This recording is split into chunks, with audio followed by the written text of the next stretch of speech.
அன்பு நண்பர்களே, ஆண்டாள் எழுதிய திருப்பாவையில் இன்றைக்கி 19வது பாசுரத்தை பார்க்க போகிறோம். இது ஒரு சிறப்பு வாய்ந்த பாடல். ஆழ்வார்கள் விரும்பி பாடக்கூடிய பாடல் அப்படின்னு கூட சொல்கிறாங்க. ஆண்டாள் அவ்வளவு அழகாக இந்த பாடலை வடிவமைத்திருக்கிறார். இது ஒரு சோக பாடல் மாதிரி தான் இருக்கும். ஆனால் இந்த சோகத்தை வெளிக்கொண்டு வராமல் மங்களகரமாக பாடுவது போல் அமைக்கப்பட்டிருக்கு இந்த பாடல். ஆயர்குல சிறுமியர்கள்லாம் 18வது பாடலில் கண்ணபிரானுடைய மனைவி நப்பினை எழுப்புவது போல் இருந்துச்சு. இங்கே கண்ணபிரானையும் சேர்த்து எழுப்புவது போல் இருக்குது. இந்த பாடலில் முதல் 4 வரிகளில் கண்ணபிரானை எழுப்புகிற மாதிரி இருக்கும். அடுத்த 4 வரிகளில் கண்ணபிரான் மனைவி நப்பினை எழுப்புவது போல் இந்த பாடல் வடிவமைக்கப்பட்டிருக்கு. ஆண்டாளின் தமிழ் வெள்ளம் இங்கே பூந்து விளையாடிருக்கு. இந்த பாடல் வரிகளை பாருங்கள்.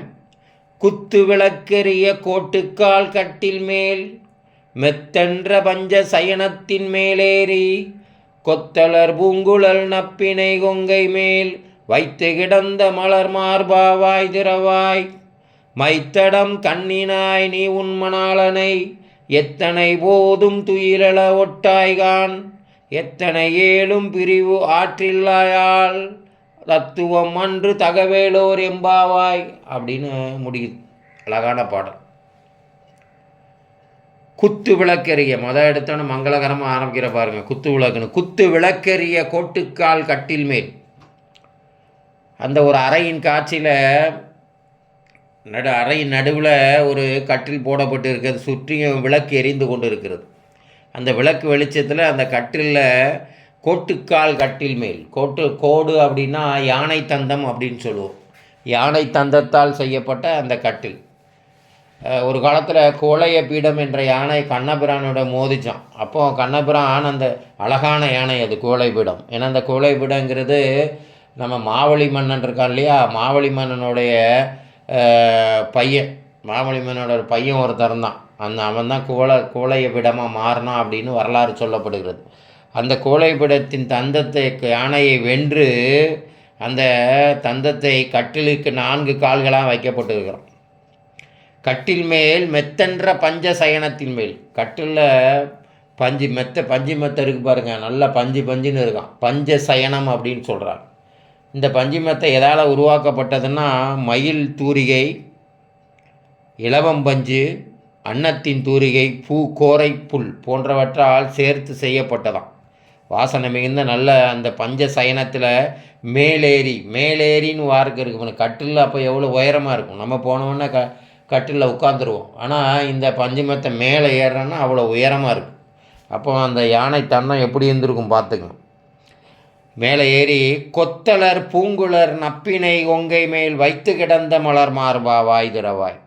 கொத்தலர் பூங்குழல் நப்பினை கொங்கை மேல் வைத்து கிடந்த மலர் மார்பா வாய் திரவாய். கொத்து கொத்தா மலர்கள் வைத்து கொண்ட நப்பினையே உனது மார்பில் தலை வைத்து விரிந்த வாசனையுடைய மலர் போன்ற வாசனையுடைய தோள்களை உடைய நம்ம கண்ணபிரான் படுத்திருக்கிறான். அப்படி படுத்திருக்கின்ற கண்ணபிரானே வாய் திறந்து எங்களுக்கு ஏதாவது செய்திகள் சொல்வாயா அப்படின்னு கேட்குறாங்க. இந்த வெளியில் இருக்காங்க இல்லையா இந்த ஆயர்குல பெண்கள் எல்லாம், அவங்க சாரளத்தின் ஜன்னல் வழியாக எட்டி பார்த்துட்டு போகிறாங்க. கண்ணபிரான் அவள் மேலே படுத்திருக்கான். ஆனால் தூங்குவது போல் நடிச்சுக்கிட்டு படுத்திருக்கான். பார்க்கடலில் கண்ணபிரான் துயில் கொண்டு இருப்பான். அது துயில் எப்படின்னா தூக்குற மாதிரி இருக்கும், ஆனால் தூங்க மாட்டான். ஏன்னா தூங்கிட்டா உலகத்தை பார்க்க முடியாது இல்லையா, ஆள முடியாது இல்லையா. அப்போ தூங்குற மாதிரி படுத்திருப்பான். அந்த தூக்கத்திலையும் மக்களை நினைத்து கொண்டு அறத்தூக்கம்னு சொல்லுவோம். அந்த மாதிரி இங்கே கண்ணபிரான் அந்த நம்ம நப்பினையின் மேல் படுத்திருக்கிறான். அந்த அவன் பார்வையை அவங்களுக்கு சொல்லுதான், தயவு செய்து என்னை எழுப்பிடுங்க, என்னை விடமாட்டுக்கிறா அப்படின்னு சொல்கிற மாதிரி பார்வை. அந்த பார்வையை அவங்களுக்கு உணர்த்திச்சான். உடனே அந்த ஆயர்குல பெண்கள் நப்பினை எழுப்புறாங்க பாருங்கள். மைத்தடம் கண்ணினாய் நீ உன் மணாளனை எத்தனை போதும் துயிலள ஒட்டாய்கான். கண்ணிலே மைத்திட்டு இருக்கக்கூடிய நப்பினையே. இங்கே நம்ம நோன்பு இருக்கும்போது நம்ம சொல்லுவோம், கண்ணில் மை தீட்டக்கூடாது, பூ வைக்கக்கூடாது அப்படின்னு அந்த பாடலில் வந்துச்சு. இங்கே முரண்படுது. ஏன்னு பார்த்தா அவங்கெல்லாம் நோன்பை நோற்று கண்ணபிரானை அடைகிறதுக்காக செய்கிறாங்க. இங்கே கண்ணபிரானை அடைஞ்சிட்டாலே அதுக்கப்புறம் மை வச்சா ஒன்றும் தப்பு கிடையாது. அதனால தான் இங்கே அழகாக குறிப்பிட்டிருக்கார். மைத்தடம் கண்ணினாய் நீ உன் மணாளனை உனது கணவனை எத்தனை போதும் துயிலாட்ட. ஒரு நாள் கூட சீக்கிரம் எழுப்ப மாட்டுக்கிற, எப்போதும் தூக்க வச்சுக்கிட்டே இருக்கிற. எத்தனை ஏழும் பிரிவு ஆற்றுக்கில்லாயால். ஏன்னா உனக்கு அவளை பிரிவுரைக்கு மனசே கிடையாது.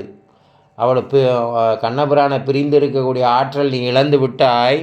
தத்துவம் அன்று தகவேலோர் என்பவை, இது உனக்கு நல்லதில்லை அப்படின்னு அறிவுறுத்துவது போல், சீக்கிரம் அவங்கள எழுப்பு அப்படின்னு அறிவுறுத்துவது போல் இந்த பாடல் அமைக்கப்பட்டிருக்கு. நன்றி நண்பர்களே.